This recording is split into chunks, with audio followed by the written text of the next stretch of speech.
José Alves, que acompanha desde lá da época do grupo da Unesp, que fazia a divulgação das pesquisas, te acompanhava por lá, uma satisfação. Você também, Márcio, aprendo muito contigo lá no nosso grupo da Agricultura Irrigada, e o Rodrigo, que é um amigo, muito bom estar com você também.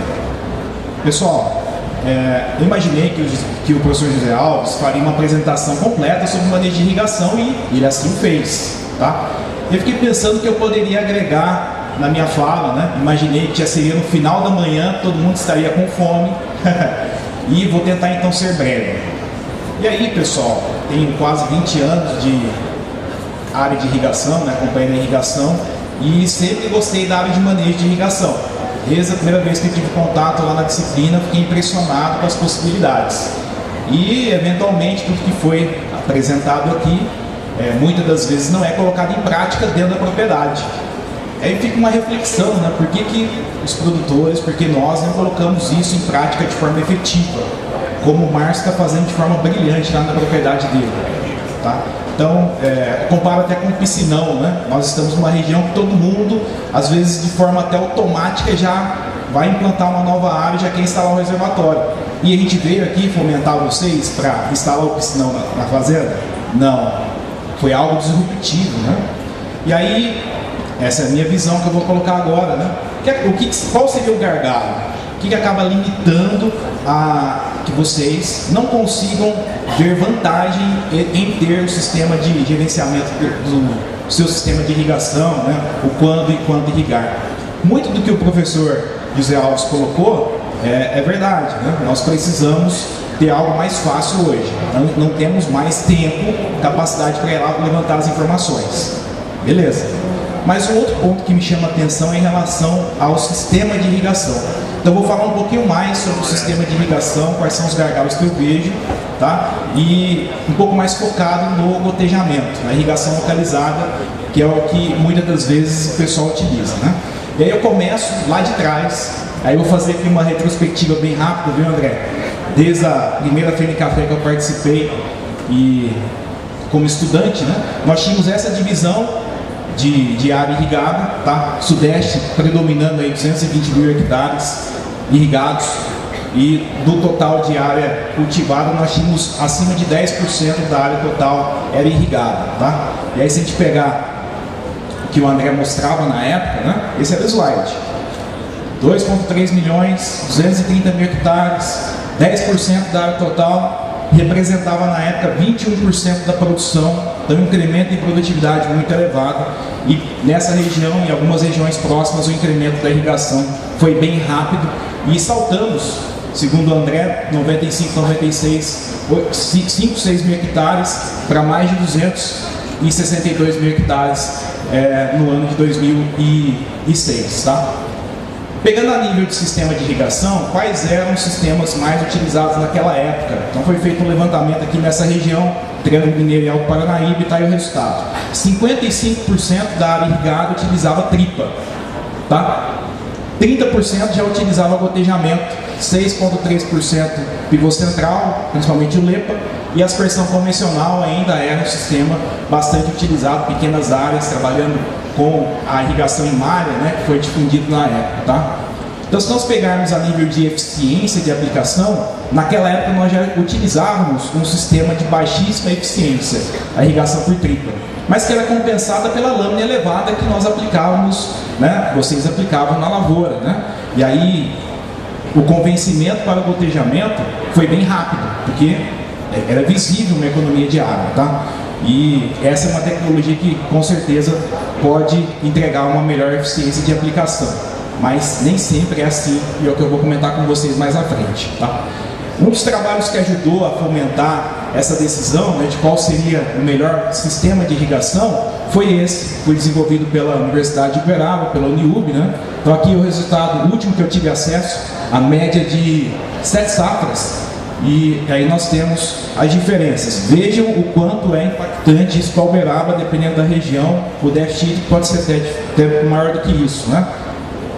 Pivô central com LEPA, 200%. Aspersão em malha, 181%. A tripa e o gotejamento não compensante, 147 e 162. Ficaram no mesmo nível de resposta estatística, né? E o gotejamento autocompensante, compatível com a irrigação com pivô central LEPA, tá? 194% de incremento. Então só isso aqui, né?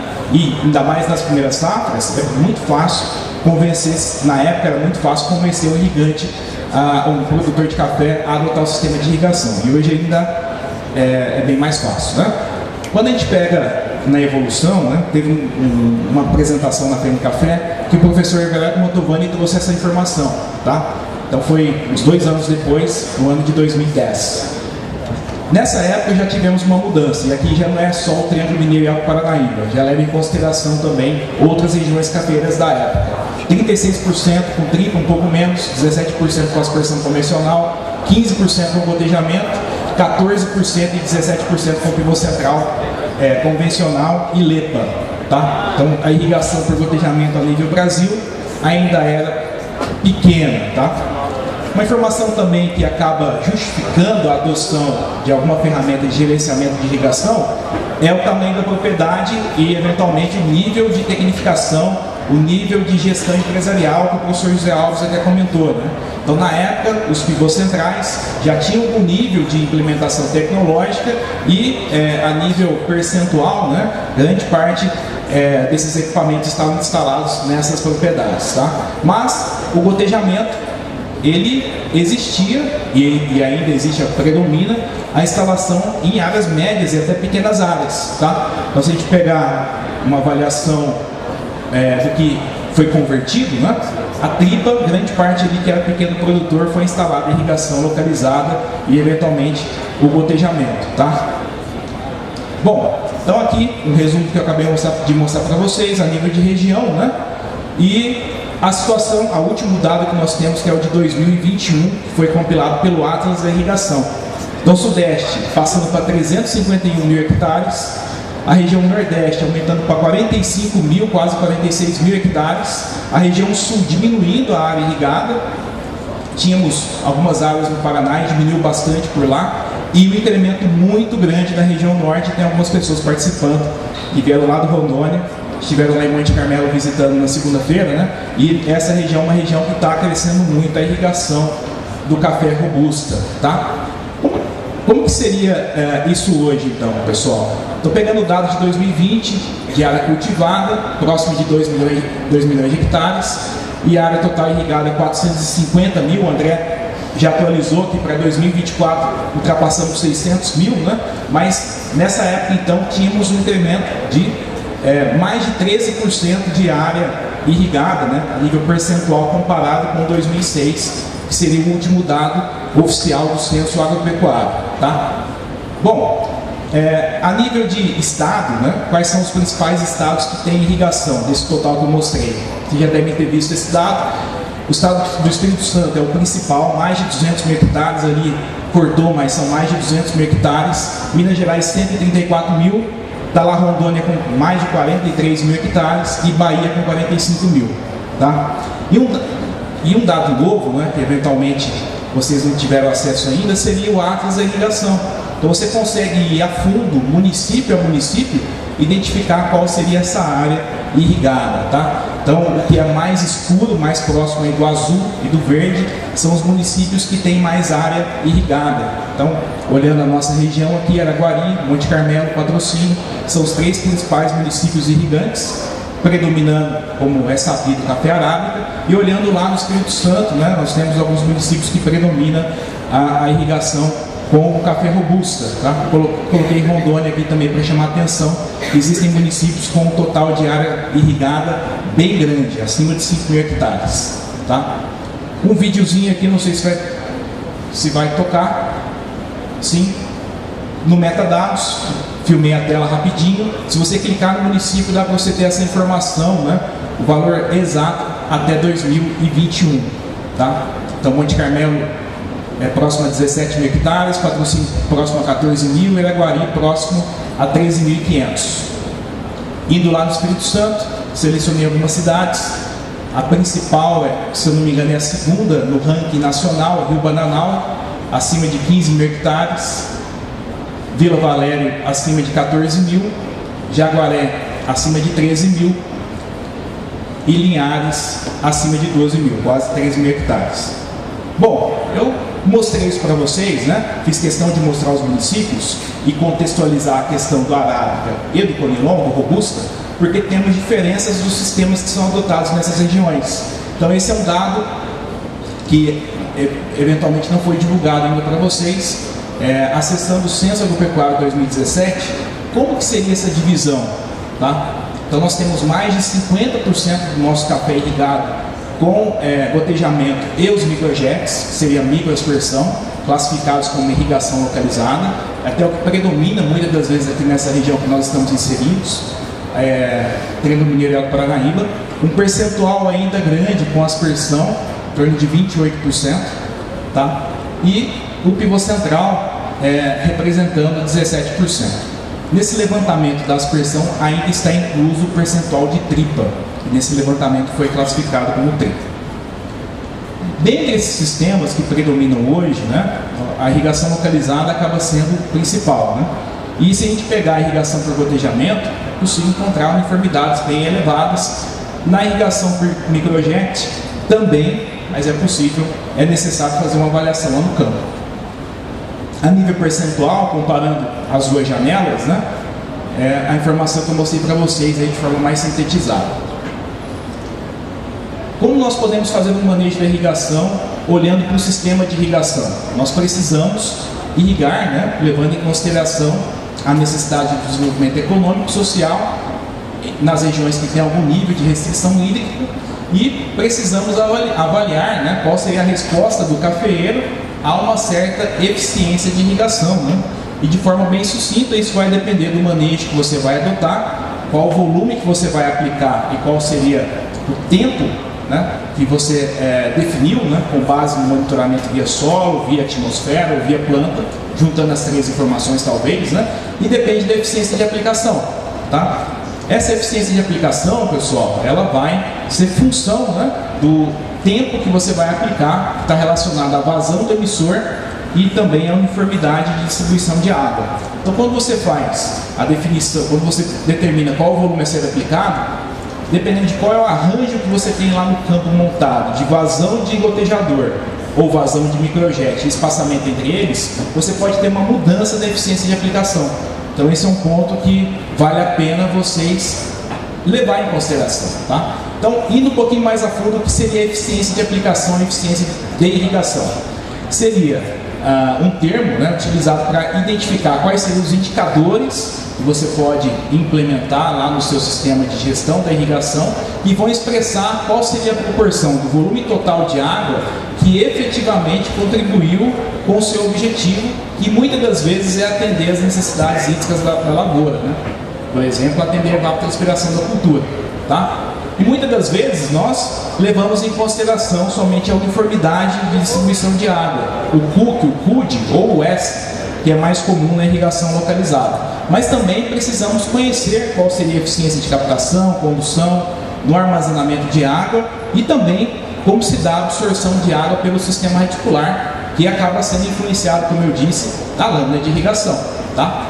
Então eu coloquei aqui quais seriam as principais causas que impactam na redução da uniformidade, tá? A primeira delas seria a vazão aplicada pelos emissores, que vai estar sujeita à pressão de entrada. Então, se você estiver trabalhando com microjets, para o pessoal do Conilon, dependendo da pressão que entra na linha lateral, isso vai influenciar na vazão que está saindo dos emissores, tá? Então, a nível de projeto, foi comentado antes, é muito trabalhado com uma permissibilidade de variação de pressão de até 20%, que vai refletir uma variação de vazão de até 10%. Tá? Na irrigação por gotejamento, é muito comum se adotar emissores autocompensantes, tá? E nesses casos, o emissor consegue manter a vazão dentro de uma faixa de variação de pressão e para definir qual seria essa faixa, muitas das vezes se trabalha com o comprimento máximo da linha lateral. Eu coloco a linha lateral até 150 metros. Um exemplo que é muito recomendado aqui na nossa região, tá? Então, pessoal, exemplificando, né, um caso, o exemplo de um emissor que é bastante utilizado na cafeicultura, uma vazão de 1.6. Então, indo lá no site, pegando essa informação. Gotejador com uma vazão de 1.6. A faixa de pressão que ele trabalha é entre meio e 4 bar, tá? Então essa é a faixa de variação máxima que você pode impor nesse gotejador, tá?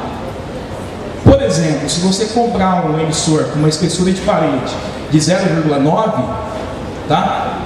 Que tem um diâmetro interno de 14,2, a pressão máxima de trabalho já não vai ser 4, vai ser 3. Então aí acaba sendo uma justificativa, uma recomendação para vocês, né? Que na hora de comprar um tubo gotejador, levar esse ponto em consideração. Além da resistência do tubo gotejador a uma avaria, tendo uma parede maior, né? Você tem também uma vantagem de conseguir, se for necessário em algum momento, aumentar a pressão de entrada no início da linha lateral. Tá? Indo a fundo no catálogo e avaliando qual seria a resposta desse emissor, uma vazão de 1,6 com uma espessura de parede de 0,9, uma pressão de entrada de 3 bar, no espaçamento de emissor de 50 centímetros, a empresa que comercializa esse gotejador recomenda um comprimento máximo de 216 metros.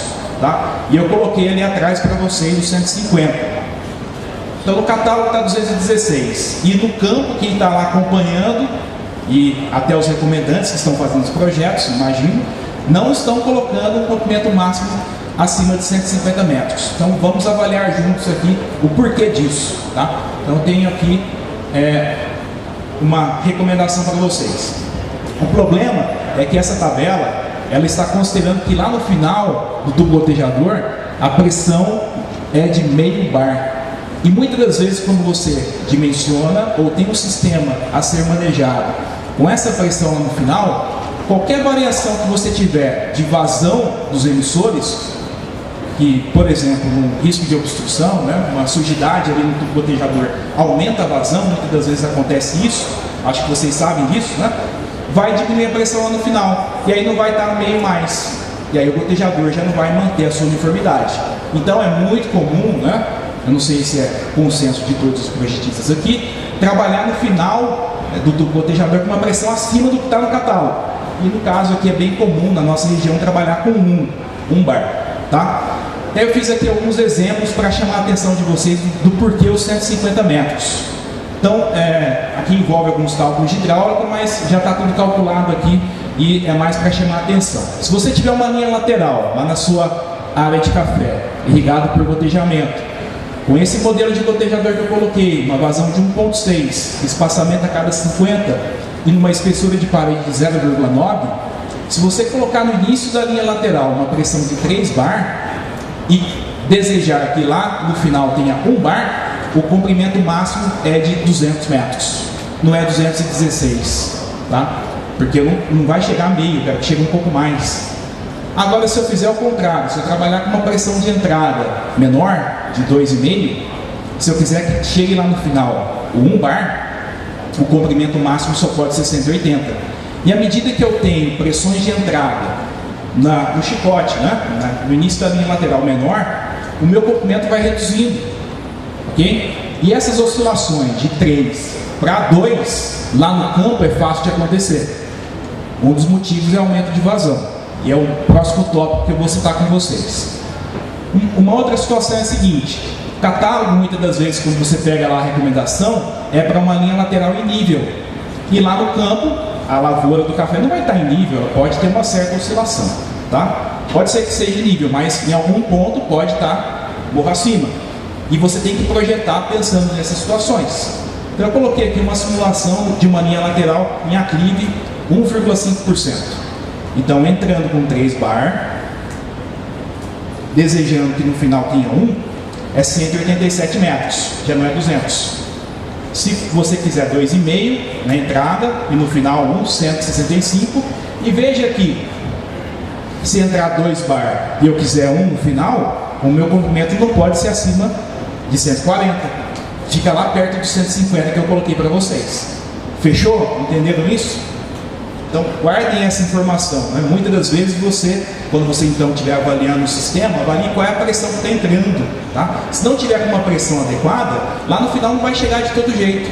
Aí você tem que avaliar se tem alguma sobra lá no cavalete, onde você faz a abertura e fechamento do setor, né? Se eventualmente tiver um piloto lá, você, se tiver uma folga de pressão, lógico, né? Você colocar isso dentro da parcela a ser irrigada. Ou até pensar no redimensionamento, que é o que o Rodrigo falou, né? E vai ficar mais caro. Bom, uma outra coisa que eu acho que é consenso para todos aqui que trabalham com projetos, que estão lá no dia a dia da lavoura, é que aumenta a vazão dos gotejadores. Quem concorda com isso? Aumenta ou não aumenta? Aumenta, né?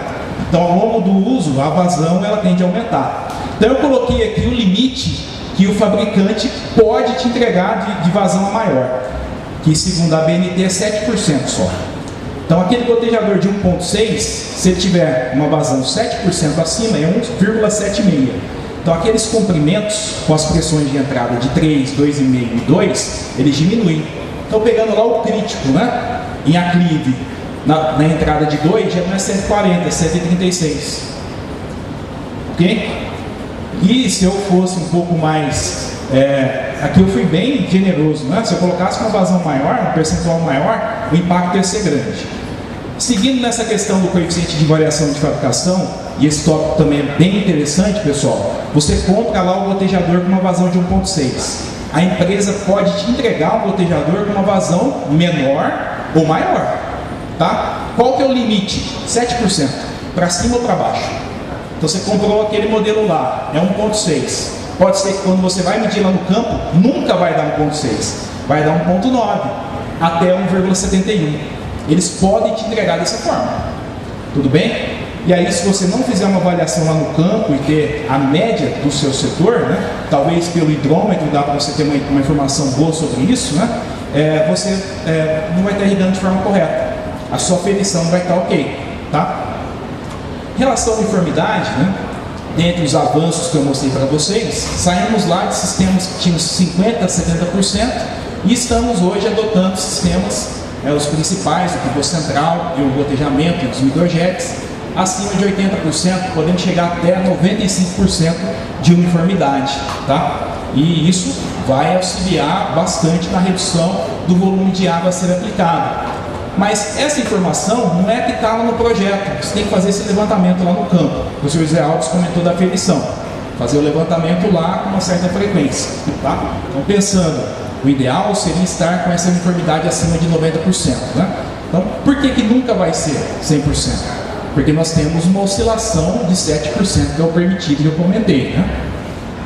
Como fazer uma avaliação lá no campo e ter um sistema com uma boa qualidade de distribuição de água, né? Uma das coisas que impacta muito é a qualidade. A qualidade da água de irrigação, na irrigação localizada, é muito problemática.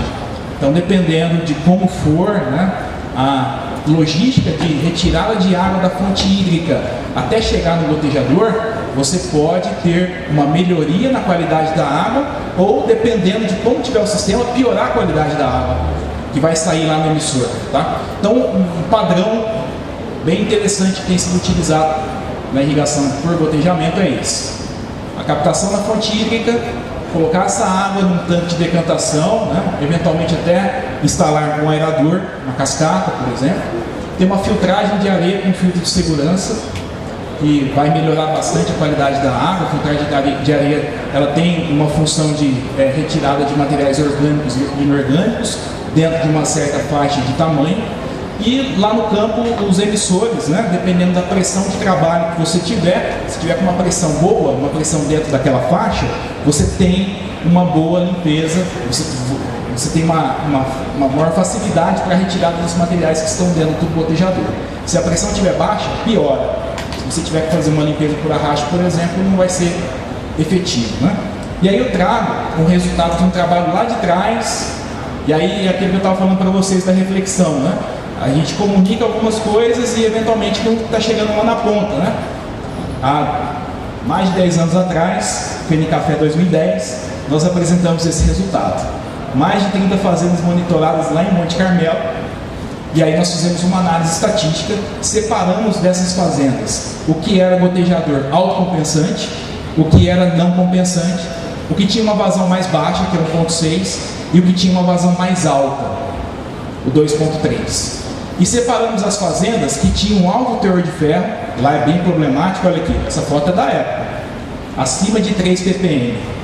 Tá? E também separamos abaixo de 1,5, né? Então acima de 1,5 e abaixo de 1,5, que seria o limite ali para classificar como sendo um risco severo de obstrução por ferro. Tá? Então veja os resultados. Os projetos que tinham emissores autocompensantes, eles tiveram ali altas uniformidades, né? E foram iguais estatisticamente. O não compensante, ele ficou igual aos autocompensantes desde que o ferro estivesse menor do que 1,5. Acima de 1,5, a uniformidade ela ficou diferente estatisticamente e ficou abaixo de 90, que é o critério que eu falei para vocês há pouco. Certo? Então, pessoal, numa situação dessa, nesse caso está separado os projetos que não tinham tanque de decantação. Era realizada a captação e bombeava direto no sistema de irrigação, certo? Sem o tanque de decantação. Uma das coisas também que chama atenção, além da uniformidade, é a vazão média. Lembra do 1,6? Qual teria que ser o valor máximo aceitável, 7%? Daria 1,76, se eu não me engano, né? Olha só, esse e esse, todos eles estão acima de 2, né? Então a vazão está muito acima da vazão esperada, que seria próximo a 1,6, tá? Então todos aqui estão fora. Estando fora, o que vai acontecer com a vazão do sistema, a vazão do bombeamento? Vai aumentar, por consequência, óbvio, né? E a pressão vai cair, a pressão do sistema cai. Uma pressão menor, o seu sistema não vai operar de forma correta e impactando ainda mais na redução da uniformidade ao longo do tempo. Tudo bem? O único que ficou dentro aqui, né, foi o 2,3 litros hora com o teor de ferro abaixo de 1,5, né? Esse ficou dentro, 2,36, uma boa uniformidade. Até eu acho que o Toninho lá que trabalha com o Serginho só instala vazões altas por esse motivo. E o André muitas das vezes falou dessa forma nas palestras dele, recomendar uma vazão maior. Nos últimos tempos, né, mostrei um trabalho muito antigo, agora um trabalho mais recente que nós fizemos lá, novamente em Monte Carmelo, e aí nós avançamos um pouco mais. Então fechamos esse trabalho em 2021 e monitoramos ao longo dos meses do ano, né, porque fazer uma vez só, o comportamento ali do teor de ferro pode ser diferente na época úmida e na época seca. Há uma mudança ali no corpo hídrico, né? Então a gente foi avaliando ao longo do tempo. Nesse exemplo aqui, o ar seria um sistema de irrigação com pressurização direta, não tem um tanque de decantação, só passa pela filtragem, tá? Então se você observar o comportamento da linha roxa, que é na captação, tem uma certa oscilação na fonte de água, é pequena, e nesse caso, ao longo do tempo, olha o que aconteceu com o gotejador.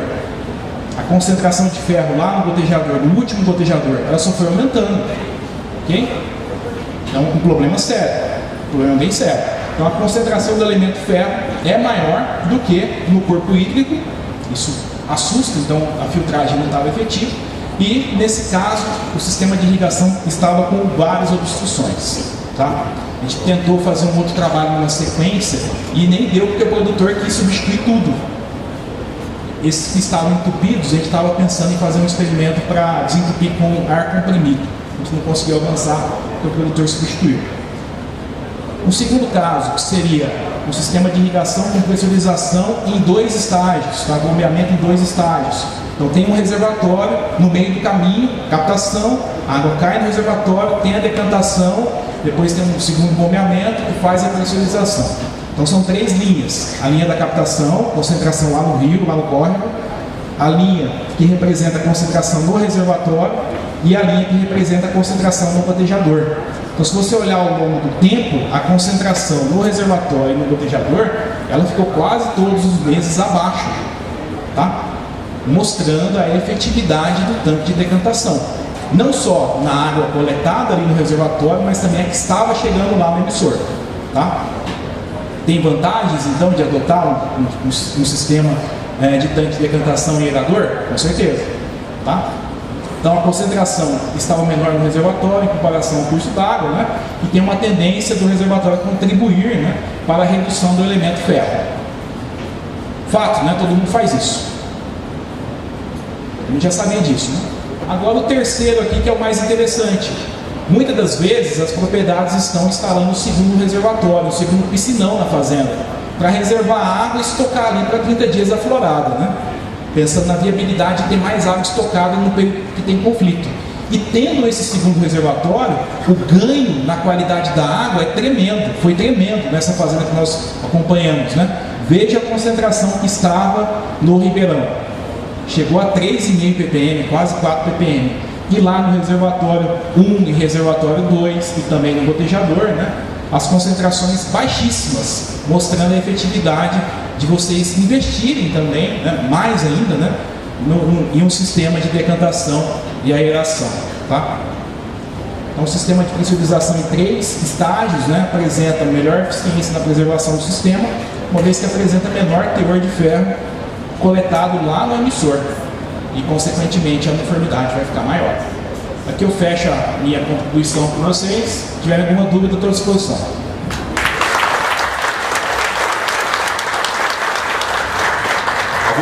Alguma pergunta? Alguém quer fazer alguma pergunta, gente? Quando não tem pergunta é porque foi perfeito, né? Vai entregar o presente?